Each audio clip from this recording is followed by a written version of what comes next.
Welcome to the Own Your Best Life podcast. I'm May Emson, your host, leadership and mindset coach.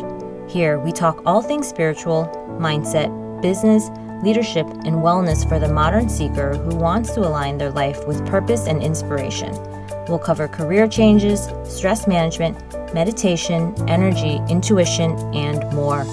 Each episode holds spiritual and practical tools to help you live a life of your wildest dreams without getting burnt out along the way. Ready to live a life on your own terms? This is the Own Your Best Life podcast. Welcome to episode number 204 of the Own Your Best Life podcast. So last week I went to Portugal on a retreat. It was a business-focused retreat, but it reminded me yet again of something that I've been working on for a long time, which is just not doing everything myself. And somewhere between taking radical responsibility and the ideas of leaning in, I gave so much of myself that I have time and time again emptied my own tank. And I was capable, and I've already figured so many things out. So why did I need to go? Did I need more help yet again? And so today's podcast is on this idea of figuring out for yourself when and how to ask for help, and that you don't have to do it all by yourself, and why you're going to have a very different experience of life when you really embrace this concept. Often we are so busy working, we are doing all the things in our lives. We have different roles that we're playing. Maybe it's parenting, being a great partner, or a daughter or son or a friend, and we aren't aware of the questions that we still have that keep us from fully resting at night. And I've had some pervasive thoughts about my own ways that I'm investing my time or my money, and whether or not any of the things I do will ever feel like they're enough. And it's been wearing me down slowly and subtly. And I didn't even realize until I was away with time to myself that the real root of some of my concerns had nothing to do with the actual things themselves. And it wasn't about my time or my money or doing all the work. I've made and invested money and time before, and I've seen the leaps that keep coming from these investments, even though they are work, right? There's a lot of work you put in to make everything work. And I've also witnessed that money is just not the end all or be all for me as well. So it's not the thing. So these concerns, though, these thoughts of just like, is this okay? Is this right? Am I doing this? They were a reminder to continue to exercise that muscle of being a friend to myself, instead of having that inner critic point out all the ways in which you're just not doing it right. And I know for myself that going away, doing things in new spaces have felt so alive for me, like for years, just energy running through me. It's so energizing. And yeah, I still question, well, why do I have to go away and be in a different country or with different people or in a different place to see these things and to feel this way? And I realized something very important. I needed a reminder of how big and how broad the world was. I needed reminders of what it felt like to take care of myself by myself, which doesn't always mean I'm doing it right or well, but it's starting to ask the questions. What would I do without anyone else who needed me except me? I had to unplug myself from the normal day-to-day experience so I could plug back into who I was and what mattered to me right now. And I don't have to do it all by myself, but it took me being by myself to realize this. And when I actually start to think back to the times when I really struggled the most, it was times when I felt the most alone, as if I was the only person who was working to code a program. Don't ask. Late into the night, and was struggling to find all the bugs and fix them, as if I was the only person who was giving everything to a job and still feeling like I wasn't doing enough, and things were just failing, not always within my control, but just falling apart. And it's I was the only person who could be both grateful and also aware that I'm not actually doing things that truly felt like they were meant to for me, as if someone else really would be better with this job or with my spot. I was like taking someone else's spot instead of really feeling like this was a place I was going to be, and it felt good to be here. And at those moments, as someone who wants to give and someone who is considering themselves like a hard worker who wants to achieve but not at the cost of everything, you feel bad about asking other people for help. You feel like your problems are not as big as other people's problems, so you don't want to take up the space or the attention. But then you realize that the way you stop feeling so low energy and even maybe low-key resentful of the people who do take up space, who do take up energy and time, is to actually do the same thing for yourself. Giving yourself a community, a support system, is giving yourself airtime. It's saying, I'm worthy of taking up space instead of apologizing for not being able to handle it by ourselves. It is egotistical, I realize, to think that I don't have questions. I'm not all-knowing. And even if I do trust myself, I can still benefit from other people's opinions, support, or help.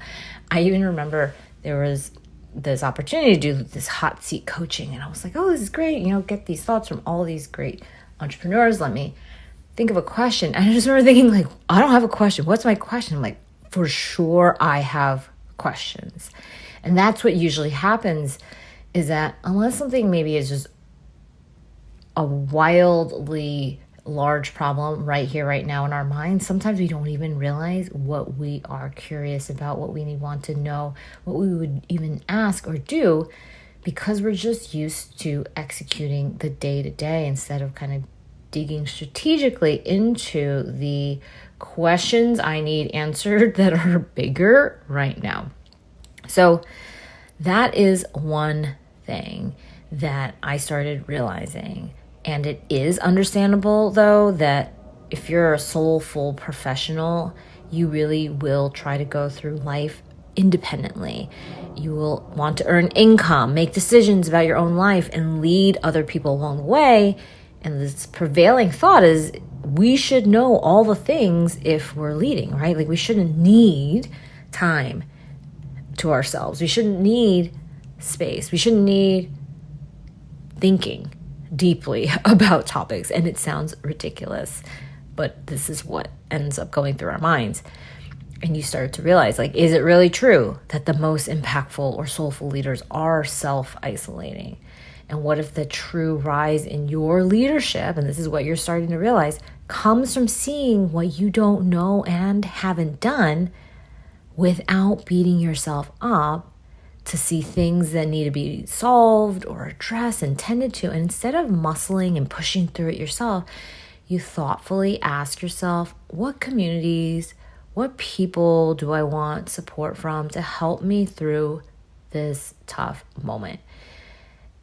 A shift from how will I do this to who will do this? What kind of person, support, or system is needed to address this extra load of work and the life demands that are coming in? And every day we need to reevaluate what's working. We need to keep making those small tweaks that seem like they are constantly there.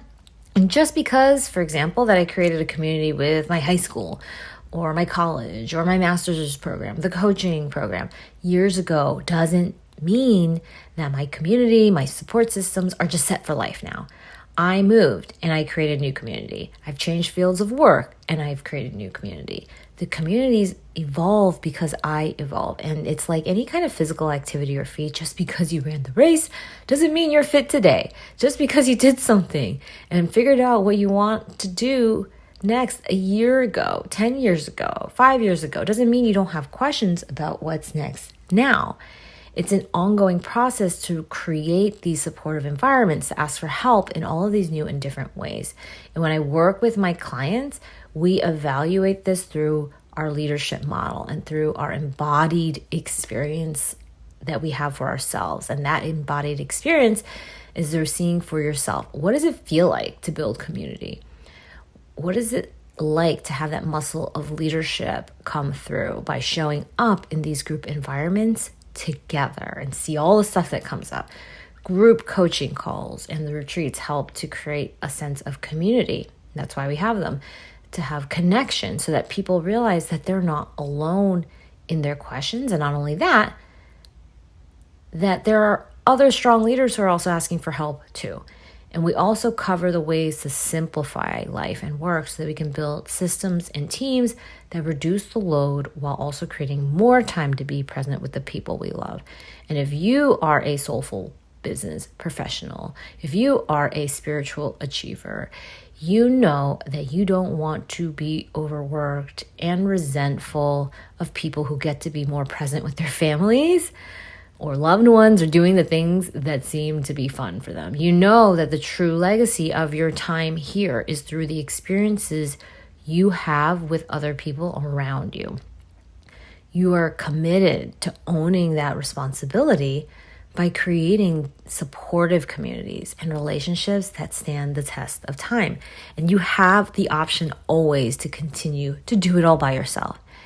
But you can imagine that this way of living is getting more tired. It's getting more stressful by the day. And instead, you choose the option of putting yourself into communities that will support you, where you can ask for help while building relationships to do the same for others.